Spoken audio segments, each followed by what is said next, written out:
आज Doubtnut app download करें। Doubtnut पर अपने सभी गणित, रसायन विज्ञान, भौतिक विज्ञान और जीव विज्ञान के डाउट्स का करो सफाया। बस प्रश्न की फोटो खींचो, एक ही प्रश्न को क्रॉप करो और तुरंत वीडियो सोल्यूशन पाओ। अभी डाउनलोड करें। देखिए, क्वेश्चन दिया हुआ है कि किसी तालाब में तैरती हुई एक नाव में कुछ पत्थर रखे हुए हैं।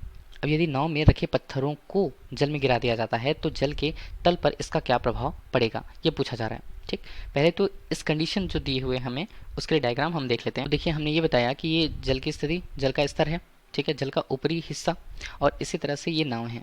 तो नाव का कुछ हिस्सा अगर हम यहाँ से देख रहे हैं तो वो जल पर डूबा हुआ है, मतलब ये इतना हिस्सा, क्या बोल सकते हैं हम, इतना हिस्सा नाव का जो जल को विस्थापित किया हुआ है। तो जल की कितनी मात्रा विस्थापित हुई है, तो इसके लिए हम इसके वॉल्यूम को कहें। वॉल्यूम मतलब देखिए, ये हिस्सा जो हो जाता है इसके लिए वॉल्यूम को VL हम कहते हैं, उसके आयतन को। ठीक है, जबकि जल के लिए घनत्व को हम जानते हैं कि घनत्व को ρL से प्रस्तुत किया जाता है। ठीक है, अब नाव में क्या बोला जा रहा है, पत्थर रखे हुए हैं। अब ये जो पत्थर होते हैं ये क्या करते हैं, जो पत्थर हैं उनका भी कुछ ना कुछ भार होगा, उनका कुछ ना कुछ आयतन होगा। ठीक, तो पत्थरों के लिए ये बात की गई है कि हम नाव की तुलना में कुल पत्थरों के लिए जो उनका द्रव्यमान होगा वो कहीं ज़्यादा होगा। तो नाव के लिए उसका द्रव्यमान काफ़ी कम होता है पत्थरों की तुलना में।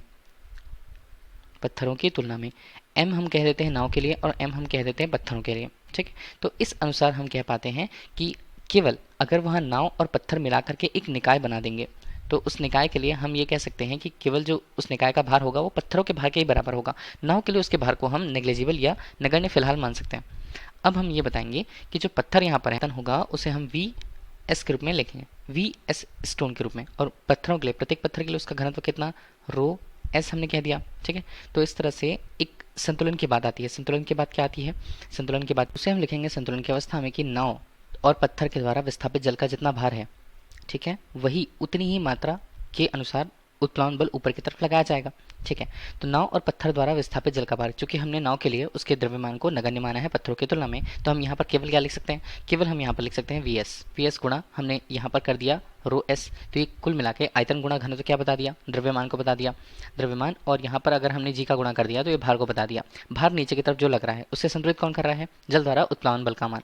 तो जल के लिए उतना ही हिस्सा VL के रूप में जो विस्थापित जल के लिए उसका आयतन है, जल के लिए उसका घनत्व ρL के रूप में, और G उसका गुणा हमने कर दिया। ठीक है, G और G के मान कैंसिल आउट हो जाएंगे।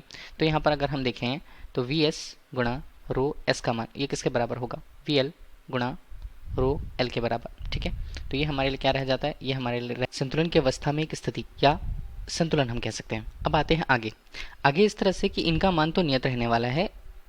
पत्थर और नाव के लिए एक हिस्सा और पानी का मिल करके एक निकाय अगर ये बनाते हैं तो इनके लिए VS ρS बराबर VL ρL का जो मान है वो समान रहने वाला है, हमेशा नियत राशि रहने वाली है।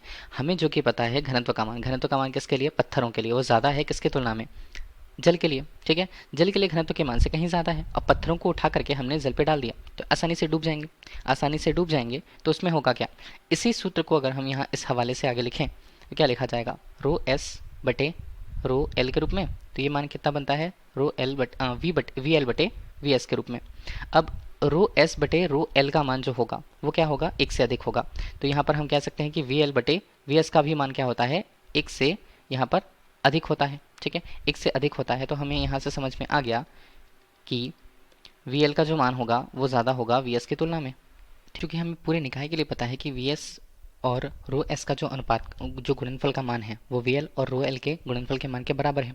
अब देखिए, अगर हम पत्थर को लेकर के पानी में डुबो दें, हमें ये पता होता है कि पत्थर के लिए जो उसका घनत्व होता है वो कहीं ज़्यादा होता है पानी की तुलना में। ठीक, इसके लिए क्या हो जाएगा, इसके लिए अंतर ये होगा कि अब जो वहाँ पर जितना स्थान घेरा गया था लिक्विड या जल के द्वारा जितना आयतन घेरा हुआ था वो चूंकि बढ़ जा रहा है। ठीक है, किसके तुलना में, पत्थरों के लिए उनके आयतन की तुलना में। ठीक, तो इस तरह से हम कहेंगे कि जब पत्थरों को नीचे तल पर फेंक दिया जाता है, मतलब जल पर फेंक दिया जाता है, तो जल का जो स्तर होता है, जल का स्तर वो कम हो जाता है। Thank you. कक्षा 6वीं से 12वीं से लेकर नीट, IIT, JEE वो एडवांस के लेवल तक 1 करोड़ से ज्यादा छात्रों का भरोसा। आज ही डाउनलोड करें डाउटनेट ऐप या व्हाट्सएप करें अपने सारे डाउट्स 8400 400 400 पर।